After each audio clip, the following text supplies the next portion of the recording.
అప్పుల బాధలు వెంటాడుతున్నాయా? అయితే 6 JVR వారి జాతిరత్నాలు ధరించండి. రైట్, బ్రేక్ న్యూస్ వస్తున్నాం. మన టీవీ స్క్రీన్ పై వైసీపీ నేత మాజీ మంత్రి సిదిరి అప్పలరాజుని పోలీసులు అరెస్ట్ చేశారు. శ్రీకాకుళం జిల్లా కాశీబుగ్గలోని తన నివాసంలో అప్పలరాజుని ఏపీ పోలీసులు అరెస్ట్ చేశారు. సో అరెస్ట్తో తీవ్ర ఉద్రిక్తత నెలకొంది. ఆయనను అరెస్ట్ చేయకుండా వైసీపీ కార్యకర్తలు పోలీసులు అడ్డుకున్నారు. దీంతో కాసేపు ఒక హైడ్రామా కొనసాగింది.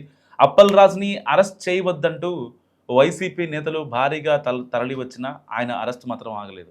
సో ఆయన అరెస్ట్ ఎందుకు జరిగింది, అసలు ఏంటనే దాని గురించి మనం మాట్లాడుకుంటే, వాస్తవానికి ఎప్పుడైతే ఆ సిదిరి అరవ్ అతన్ని అరెస్ట్ చేయడానికి ఒక రోజు ముందు సో వాళ్ళ కొడుకు చేసినటువంటి ఒక అనుకోని ప్రమాదానికి ఒక గొర్రెలు కాసుకునే ఒక వ్యక్తి అనంతలోకాలకు వెళ్ళిపోయాడు. సో దీనికి సంబంధించి కొడుకు అరవ్ని కాపాడటం కోసం సాక్ష్యాలు తారుమారు చేయడం, సో ఈ కేసులో అతన్ని అరెస్ట్ చేశారు. ఆ విషయం అందరికీ తెలుసు, యావత్ తెలుగు రాష్ట్రాల ప్రజలందరికీ తెలుసు. ఒక్కసారి సిదిరి అప్పలరాజు వాళ్ళ భార్య ఏమంటున్నారు మీడియాతో ఒకసారి చూడండి. ప్రజారాజ్యం ఎక్కడికి వెళ్తుందో తెలియట్లేదు. లా అండ్ ఆర్డర్ అయితే అస్సలు కరెక్ట్గా లేదు అనుకొని చెప్పగలను. అది పెద్ద పెద్ద ప్రొఫైల్ కేసెస్ ఇలాగే నడుపుతారా అనే దాని మీద అసలు ప్రజలు భయపడేటట్టుగా చేస్తున్నారు. ఇదంతా మెయిన్ సార్కి దేనికి తీసుకెళ్లారో ఏంటి అరెస్ట్ చేశారు అనేది ఇప్పటి వరకు కూడా బయటకి ఏం చెప్పలేదు. లోపల తీసుకొని వెళ్ళారు, మార్నింగ్కి కూడాను ఇంకా ఉంచుతారని చెప్తున్నారు. బాబుని తీసుకెళ్ళిన రోజు నుంచి కూడాను సార్కి అలాగే బ్యాక్ హ్యాండ్గా పోలీసు వాళ్ళు అలాగా వెనకాతలో వస్తూనే ఉన్నారు. కానీ ఈ మొత్తానికి చెప్పాల్సింది ఏంటనుకుంటున్నానంటే, యాక్సిడెంట్స్ కేసెస్ చాలా జరుగుతున్నాయి. ప్రతి ఒక్క దాని మీద కూడాను మీరు చర్యలు తీసుకొని ఎలాగా అందరికీ తీసుకొని వచ్చేసి ఎక్స్గ్రేషన్ కింద 10 లక్షలు ఇస్తున్నారు. ప్రతి యాక్సిడెంట్ కేసుల దగ్గరికి మీరు వెళ్ళేసి వాళ్ళందరినీ కూడా తీసుకొని ఆ పేద కుటుంబానికి కూడాను మీ అందరూ కూడా కాపాడుకోవాలనుకొని చెప్పి కోరుకుంటున్నాను. అంటే తెల్లవారు 6:30 కానీ వాళ్ళు చెప్తున్నారు మేడం. ఏమని పోలీసులు ఏం చెప్తున్నారు? మార్నింగ్ 6:30 అని అలాగేం చెప్పలేదు, కానీ అలా కంటిన్యూ అవుతుంది. లాయర్ కూడా లోపల ఉన్నారు. మీకు పంపించారు అంటే మీడియా అడిగిన దానికి బయటకు వచ్చాను. మీడియా అడిగితే తెల్లవారు మార్నింగ్ 6:30 అని చెప్పారు.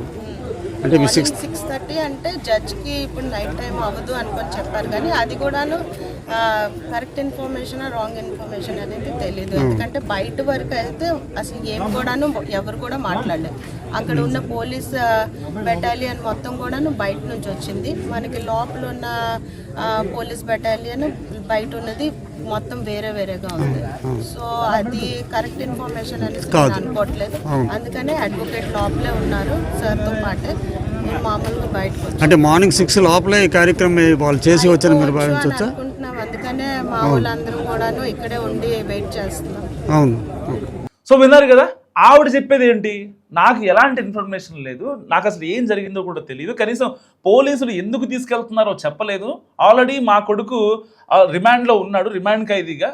అయినా సరే ఇతన్ని అరెస్ట్ చేయడం ఎందుకు, ఆయనకి వెన్ను నొప్పి ఉంది, సో అతన్ని మరి అంత దారుణంగా ఎందుకు తీసుకెళ్లాలని చెప్పి మాట్లాడారు. సరే, వెన్ను నొప్పి ఉంది ఆయనకి, అంతా బాగానే ఉంది, ఆయన ఆరోగ్య పరిస్థితి బాగాలేదు, ఆయన ఒక డాక్టర్. ఇదే అంటే కూటమి అక్కడికి వచ్చిన వైసీపీ నేతలు ఇలా మాట్లాడుతుంటే, వాళ్ళ భార్య కావచ్చు, అక్కడికి వచ్చిన సిదిరి అప్పలరాజు ఫ్యాన్స్ కావచ్చు, ఇలా మాట్లాడుతుంటే కూటమి నాయకులు ప్రశ్నిస్తున్న మాట ఏంటంటే, సరిగ్గా 4 ఏళ్ల క్రితం నిండు సభలో మాజీ ముఖ్యమంత్రిగా ఉన్నటువంటి చంద్రబాబు నాయుడిని చాలా దారుణంగా, నేను ఒక డాక్టర్గా చెప్తున్నాను అధ్యక్ష, ఆయనకి అంటే హెల్త్ కండిషన్ బాగాలేదు, ఆయన మానసిక పరిస్థితి కూడా బాగాలేదు, ఏది 75 ఏళ్ళ వయసున్న అతన్ని పట్టుకొని అత్యంత దారుణంగా మాట్లాడినప్పుడు ఎవరో మాట్లాడలే.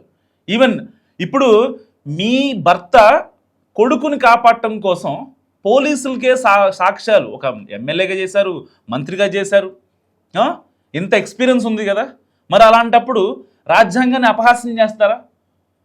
రాజ్యాంగం క్రియేట్ చేసిన పదవిలో ఉండి, ఒక ఎమ్మెల్యేగా ఉండి, ప్రజాప్రతినిధిగా ఉండి, ప్రజలకు సమాధానం చెప్పాల్సిన పొజిషన్లో ఉండి, ఒకరికి న్యాయం చేయాల్సిన సిచ్యువేషన్లో ఉండి, మరి వాళ్ళని ఎందుకు అంత దారుణంగా మాట్లాడతారు మీరు? అండ్ వాళ్ళకి ఏదైతే కుటుంబ సభ్యులు ఎవరు చనిపోయారో ఆ గొర్రెల కాపరి వాళ్ళ కుటుంబ సభ్యులకి కేవలం ఇచ్చిన ఎంత తెలుసా, 1,00,000 రూపాయలు సహాయం చేశారు. మరి అంటే అసెంబ్లీలో అవాకులు చవాకులు పేల్చే సిదిరి అప్పలరాజు గారు ₹1,00,000 ఇచ్చారా? ₹1,00,000 చిన్న అమౌంట్ ఏం కాదు, కానీ ఆయనకి చిన్న అమౌంట్. సామాన్యులకి ₹1,00,000. ఇప్పుడు ఒక రోడ్ యాక్సిడెంట్ జరిగింది, ఫర్ ఎగ్జాంపుల్ ఒక రోడ్డు మీద మాదాపూర్ రోడ్లో యాక్సిడెంట్ జరిగింది, ఒక అతను చనిపోయాడు. నాకు ఇంతే ఉంది, ఇంక నా దగ్గర ఇంత మంచి ఇవ్వలేను, మీ కుటుంబానికి న్యాయం చేస్తాను అని చెప్పి మాట్లాడితే బాగుంటుంది. కానీ వాళ్ళ స్టేజ్ని బట్టి డబ్బులు అడుగుతారు. ఎందుకంటే బాధిత కుటుంబం చాలా దారుణంగా ఉంది వాళ్ళ సిచ్యువేషన్. అతను పని చేస్తేనే పని కదా. మరి అలాంటి ఆవిడని ఏమన్నారు, ఒకసారి వాళ్ళ అమ్మ మాట్లాడిన మాటలు వినండి. ₹1,00,000 ఇస్తాము, మా ఇంట్లో పనిగా ఒక మనిషి ఆ అమ్మ వచ్చి సోలాను అంటే, నా కొడుకు చంపేసి నువ్వు ₹1,00,000 ఇస్తావు, నేను ₹1,00,000 ఇంట్లో పెట్టుకొని నా కోడల చేత నీ ఇంట్లో పని చేయించాలా? నీ పెద్దలకు మదేనే? ఇంత పేదోళ్ళు ఇంత కూలోళ్ళు మన వెనక తిరుగుతారు కదా, ఓట్లు వేస్తారు కదా, అది ఇది అనేసి చెప్తాం కదా, వాళ్ళకి అంత నిర్దార్థం చేయమని చేసినది. సో ఈ ముసలావిడ మాట్లాడింది విన్నారు కదా. ఎవరైతే గొర్రెల కాపరి వాళ్ళ అమ్మ మళ్ళీ పైపెచ్చి ఏమంటారు తెలుసా? కట్ చేస్తే వాళ్ళ ఇంట్లో పనిచేయడానికి రమ్మని చెప్తారంట.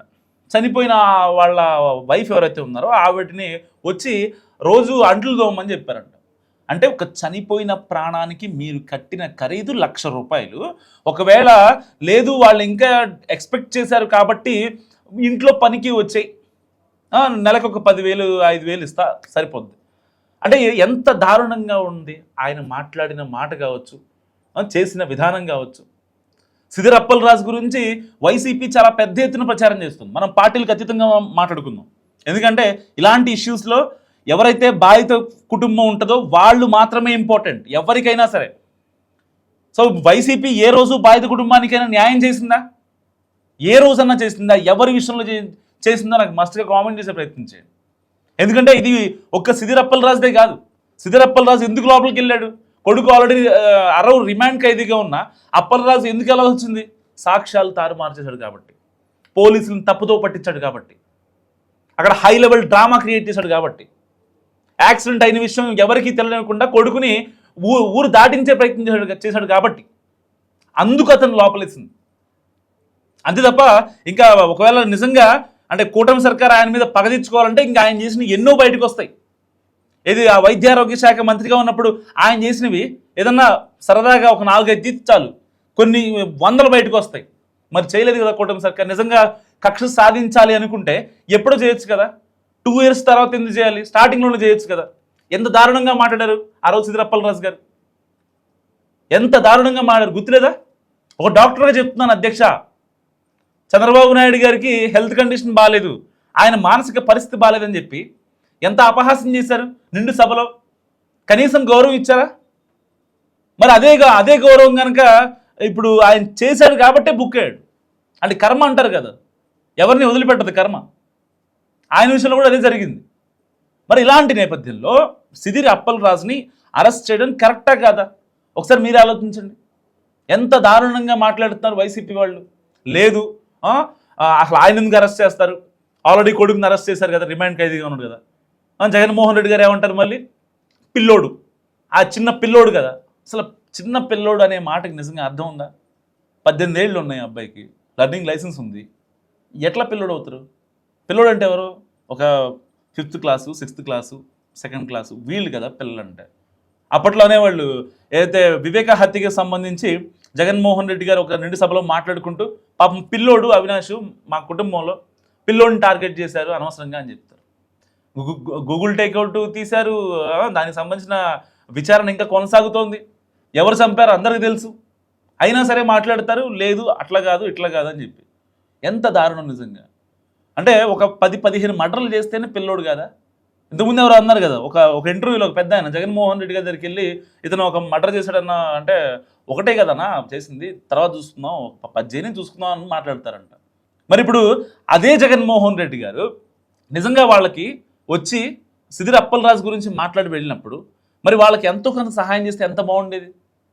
జగన్మోహన్ రెడ్డి గారు వచ్చారు, ఆయన అక్కడికి రావడానికి ఏదైతే వాళ్ళని పరామర్శించడానికి ఆయనకి చాలా ఖర్చు అయి ఉంటుంది కదా. కనీసం ఒక 25 లక్షలు ఖర్చు అవుదా? 25 లక్షలు కాదు 2 లక్షలుగానే కనీసం వాళ్ళకి ఇది ఉంచుకోండి, మీరు ఒక వ్యక్తిని కోల్పోయారు, పార్టీ తరపు నుంచి ఇంత ఇస్తున్నా, నా తరపు నుంచి ఇంత ఇస్తున్నా, అప్పలరాజు ఇంత ఇస్తాడు అని వాళ్ళకి న్యాయం చేస్తే వాళ్ళు ఎంత హ్యాపీగా ఫీల్ అయ్యేవాళ్ళు. నేను మాట్లాడిన దాంట్లో ఏ ఒక్క తప్పున్నా మస్తు కామెంట్ చేయండి.